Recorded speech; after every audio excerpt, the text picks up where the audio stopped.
வணக்கம். வணக்கம். தாய்வழி சமூகம், தந்தைவழி சமூகம்னு சொல்கிறாங்க. தாய்வழி சமூகம்னா என்ன? எல்லா தாய்வழி சமூகமும் ஒரே மாதிரியான பண்பாடு கொண்டவர் தானா?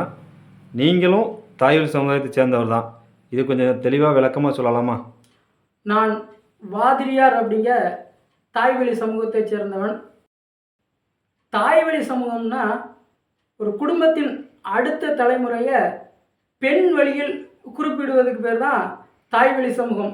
இப்போ தந்தை வழி சமூகத்தில் தகப்பனின் அடுத்த வாரிசு மகன் அப்படின்னு வரும்போது, தாய்வழி சமூகத்தில் ஒரு குடும்பத்தின் அடுத்த வாரிசு பெண். அப்படி அதை தாய்வழி சமூகத்தோட அடையாளம். ஆதி காலத்திலேருந்தே தாய்வழி சமூகங்கள் தான் இருந்திருக்குது. இப்போ பகவான் ராமரை கூட கோசலை மைந்தன் அப்படி தான் சொல்லுவாங்க. பஞ்சபாண்டவர்களை குந்தி புத்திரன் அப்படி தான் சொல்லுவாங்க. கௌதம புத்தரை கூட கௌதமி அப்படிங்க அவங்க அம்மா பேரை சொல்லித்தான் கௌதம புத்தர்னு சொல்கிறாங்க. இயேசுநாதரை கூட மேரி மைந்தன் சொல்லி குறிப்பிடுவாங்க. அதனால் ஆதி காலத்தில் தாய்வழி சமூகம் தான் இருந்திருக்கு. பிற்காலத்தில் தந்தை வழி சமூகமாக மாறி இருக்குது. ஆனாலும் மிச்சம் மீதி கொஞ்சம் தாய்வழி சமூகங்கள் தமிழ்நாட்டில் இருக்கத்தான் செய்யுது. எனக்கு தெரிஞ்சு தமிழ்நாட்டில் இருக்க தாய்வழி சமூகங்கள் தொண்டை நாட்டு வேளாளர் என்று சொல்லக்கூடிய கொண்டகட்டி பிள்ளை, சிறுவைகுண்டம் கோட்டை பிள்ளை, நன்குடி வேளாளர், இல்லத்து பிள்ளைமார், கல்லரில் கிளைவழி கல்லர், மறவரில் கொண்டைய கோட்டை மறவர், காரண மறவர், சிறுதாளிகட்டி மறவர், செம்பி நாட்டு மறவர், இது மாதிரிலாம் இருக்காங்க. அதே மாதிரி வளையரில் பிரிவு இருக்காங்க தாய்வழி சமூகம்.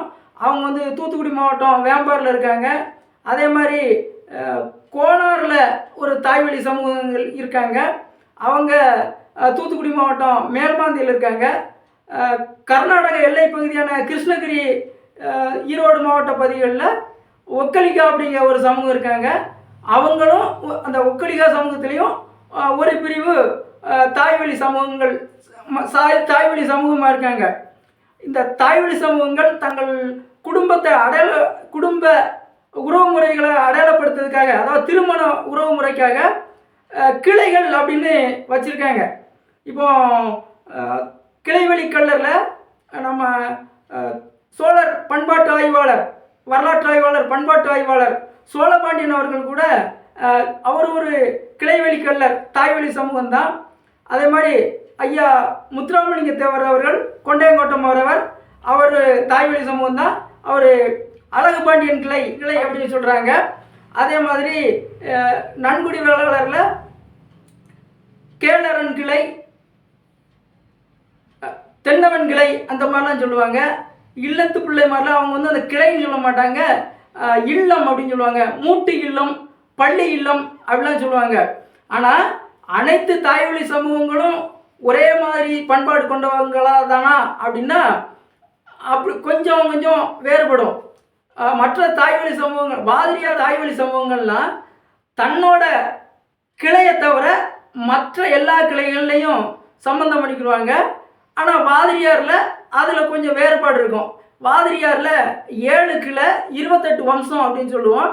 இந்த 7 கிளையில் ஒரு பக்கம் 4 ஒரு பக்கம் 3 2 அணியாக பிரிக்கப்பட்டு அந்த 3 இந்த 4க்கு வரணும், இந்த 4 அந்த 3க்கு போகணும். அது உள்ளுக்குள்ளே போயிட்டா அண்ணன் தம்பி முறையாயிரும். அப்படிங்கிறதுனால இந்த ஒரு விஷயத்தில் மட்டும் மற்ற தாய்வழி சமூகங்கள்லேருந்து வாதிரியார் வேறுபடுவாங்க. ஆனால் அனைத்து தாய்வழி சமூகங்களுக்கும் உள்ள ஒற்றுமை என்னென்னா, அக்கா மகளை கட்ட மாட்டாங்க, இந்த மதுரை மகளை கட்டுவாங்க. அதாவது அத்தைய மகளை கட்ட முடியலன்னா அத்தையோட பேத்திய கல்யாணம் முடிக்கிற ஒரு பண்பாடு இருக்குது. இது எல்லாத்துக்கும் மேலாக இஸ்ரேல் நாட்டில் யூதர்கள் கூட ஒரு யூத பெண்ணுக்கு பிறந்தால் தான் அவங்க யூதராக கணக்கெடுத்து கொள்வாங்க. யூத ஆணுக்கும் வேறு சமூகத்து பெண்ணுக்கும் சேர்ந்தால் கூட அவங்க அதை பிறந்த பிள்ளைய யூதராக கணக்கில் எடுத்துக்க மாட்டாங்க. கடந்த காணொளிகளில் வாதிரியார்கள் தான் வாழும் சோழர்கள் அப்படின்னு பேசியிருந்தேன். அப்போ சோழர்கள் தாய்வழி சமூகமா அப்படின்னு அடுத்த கேள்வி வரும். வாதிரியார் சோழர்களா, சோழர்கள் தாய்வழி சமூகமா அப்படிங்கிற தலைப்பில் அடுத்த காணொளியில் தொடர்ந்து பேசுவோம். நன்றி.